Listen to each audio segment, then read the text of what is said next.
Assalamualaikum warahmatullahi wabarakatuh. Alhamdulillahirabbil alamin wa bihi nasta'in ala umuri dunya waddin.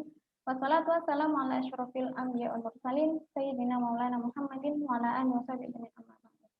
Alhamdulillah, alhamdulillah, atas izin Allah kita masih diberikan kesempatan untuk bermuwajahah sekalipun masih dalam jaringan. Namun semoga itu tidak mengurangi semangat kita dalam menimba ilmu.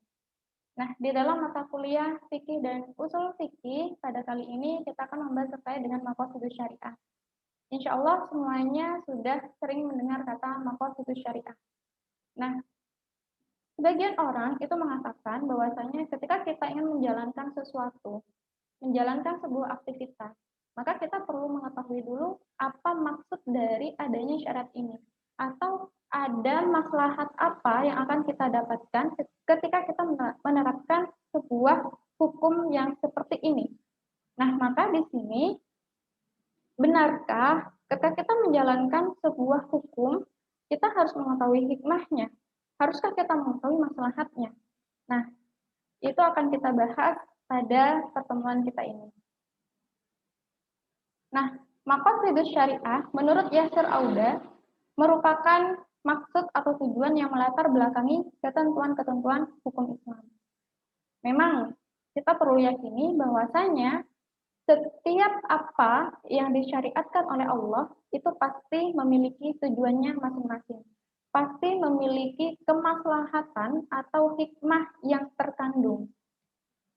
Nah, tujuan pensyariatan hukum itu untuk mencapai kemaslahatan hidup manusia, baik rohaninya maupun jasmani, individu dan sosial. Nah, ini yang perlu kita garis bawahi, bahwasanya syariat hukum bukan hanya saja dilakukan oleh individu-individu tertentu. Jadi nggak bisa kemudian kita mengatakan yang penting aku itu sudah sholat, yang penting aku itu sudah puasa, zakat, haji, aku udah pasti nanti masuk surga. Misalnya begitu. Nah, Islam itu nggak sesempit itu. Jadi, syariat Allah itu ada yang mengatur hubungan manusia dengan Allah, hubungan manusia dengan dirinya, dan hubungan manusia dengan sesama. Artinya sosial.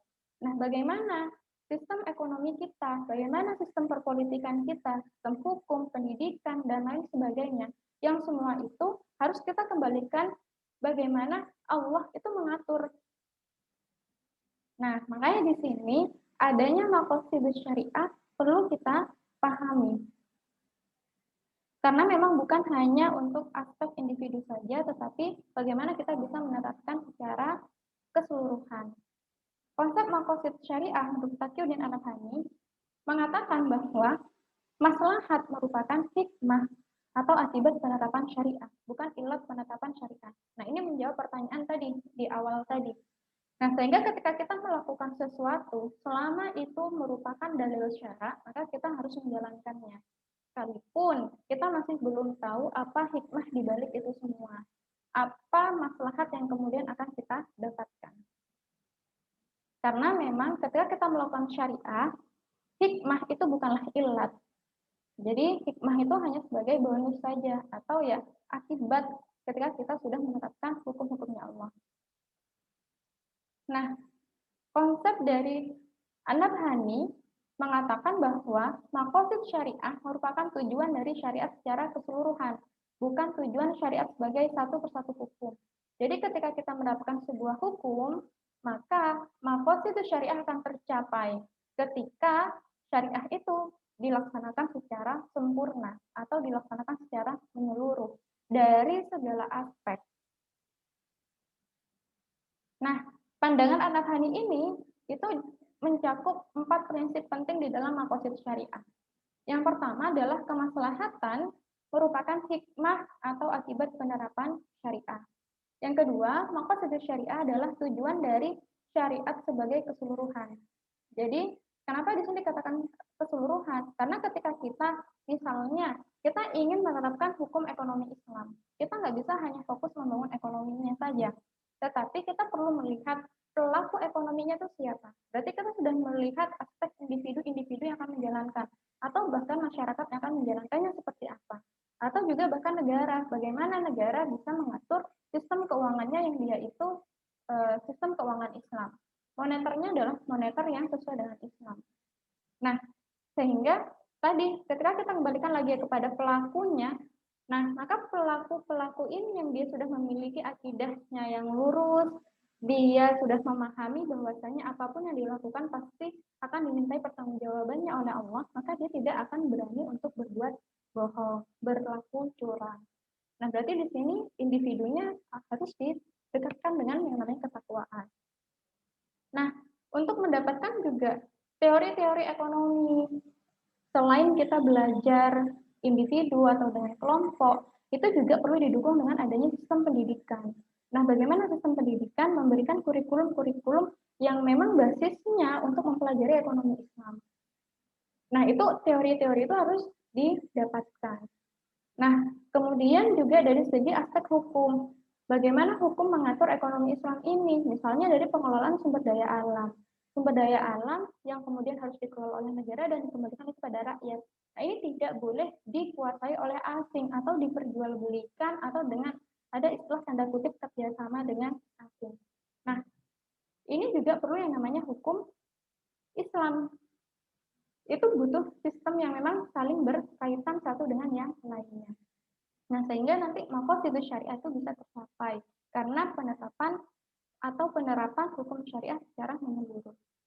Yang ketiga, prinsip yang ada dalam maqasidus syariah. Hikmah penerapan syariah tidak selalu terwujud. Jadi nggak mungkin kita melaksanakan sebuah aktivitas, kita sudah taat nih sama Allah saat ini juga, dan hikmah itu langsung kita dapatkan saat ini juga. Nah, itu nggak demikian konsepnya. Jadi hikmah penerapan syariah itu tidak selalu terwujud. Yang keempat, hikmah penerapan syariah hanya bisa diketahui melalui dalil-dalil syara. Apa hikmahnya kita itu menjalankan sistem ekonomi Islam? Apa hikmahnya kita itu kok dijauhi dari yang namanya disuruh menghindar dari yang namanya minum minuman keras? Kita diperintahkan untuk tidak mendekati zina dan lain sebagainya. Itu semua bisa kita lihat hikmah-hikmah itu ketika ada dalil syara yang menyebutkannya. Nah, di sini saya kan setidaknya menyampaikan terkait dengan 5 hal inti yang dirumuskan oleh Imam Asy-Syatibi di dalam Maqasidus Syariah. Apa saja sih yang kita dapatkan? Yang pertama, hifdzuddin, yaitu penjagaan agama. Jadi ketika hukum syariat itu diterapkan secara keseluruhan, maka penjagaan agama itu bisa tercapai. Yaitu dengan apa? Dengan adanya sanksi atau adanya pembunuhan bagi orang-orang yang dia itu keluar dari Islam atau murtad. Memang Islam tidak memaksa seseorang untuk masuk ke dalam Islam. Tapi ketika seseorang itu sudah memeluk Islam, maka wajib bagi dirinya untuk terikat dengan hukum-hukum Islam yang sudah ada. Jadi nggak ada ceritanya seseorang itu seenaknya bermain dengan agama. Sekarang Islam, besok murtad, besok Islam lagi, besok murtad lagi, dan seterusnya. Yang kedua, hifdzun nafas, yaitu penjagaan jiwa. Islam itu sangat melindungi jiwa-jiwa kaum muslimin. Bagaimana dengan kaum kafir? Ada istilahnya kaum kafir zimmi.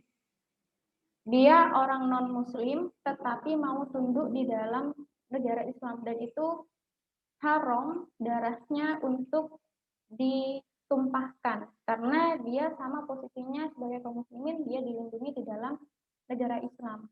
Nah, maka di sini gitu, ketika Islam mengatur bagaimana penjagaan jiwa, maka ada hal-hal tertentu yang kemudian yang diharamkan untuk dibunuh. Atau juga ketika ada seseorang yang dia melakukan kesalahan, melakukan pembunuhan dengan sengaja, padahal dia itu haram untuk dibunuh, maka berlaku bagi dirinya untuk diqisas.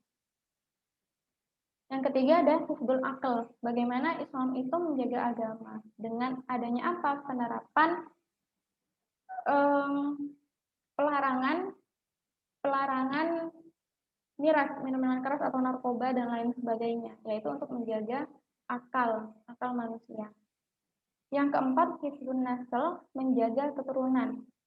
Islam itu memberikan peraturan bagaimana ketika seorang laki-laki dan perempuan dia itu sudah ingin melaksanakan sebuah ibadah yang lebih lagi gitu ya, maksudnya dalam artian mereka sudah mampu melakukan membangun keluarga, membangun rumah tangga. Nah, maka di sini ada perintah untuk menikah, ya. Jadi Allah mengatur bagaimana laki-laki dan perempuan itu menikah, bukan laki-laki dengan laki-laki ataupun perempuan dengan perempuan. Tapi di sini adalah lawan jenis. Nah, kalau misalnya ada yang melanggar seperti apa, maka Allah memberikan sanksinya. Ada sanksi rajam, ada sanksi cambuk dan lain sebagainya.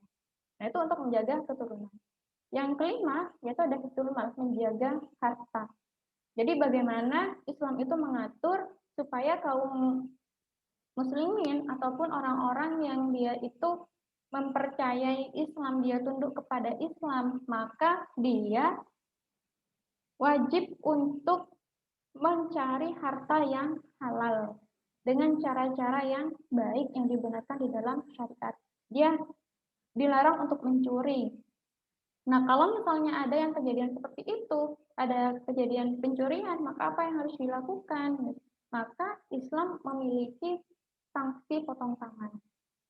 Nah, ini 5 penjagaan ini itu bisa diterapkan ketika syariat Islam bisa kita terapkan secara menyeluruh. Jadi bukan hanya satu hal. Ketika kita ingin mendapatkan hifdzul mal, oh berarti kita terapkan ekonomi Islam saja. Tidak demikian, gitu kan? Nah, karena untuk mendapatkan harta yang halal kayak gitu. Harta halal ini nanti digunakan untuk apa? Berarti kan juga harus yang baik-baik gitu. Nggak bisa kita belikan untuk minum-minuman keras. Ya kan di situ ada pelarangannya juga di dalam ekonomi Islam nanti ya juga ada hifdzul akal gitu. Dan tadi seperti penjelasan yang di awal nggak bisa kita menerapkan sistem ekonomi padahal dia juga berkaitan dengan sistem pendidikannya, sistem hukumnya, sistem politiknya, dan lain sebagainya. Termasuk juga hifdzuddin tadi. Ketika kita mau mendapatkan hifdzuddin, nggak bisa kita ada orang yang murtad, seseorang kemudian asal membunuh dia. Tapi memang harus dilakukan oleh imam, oleh pemimpin, ya imam, amir atau khalifah. Gitu. Jadi ini bagaimana kita memahami maqasid syariah. Jadi jangan dipahami secara parsial, tetapi harus kita pahami penerapan itu harus secara dengan menyeluruh. Nah, mungkin ini yang bisa saya sampaikan. Kurang lebihnya saya mohon maaf jika ada salah-salah kata. Kesalahan itu murni dari saya. Jika ada kebenaran, maka kebenaran itu dari Allah SWT. Saya akhiri. Wassalamualaikum warahmatullahi wabarakatuh.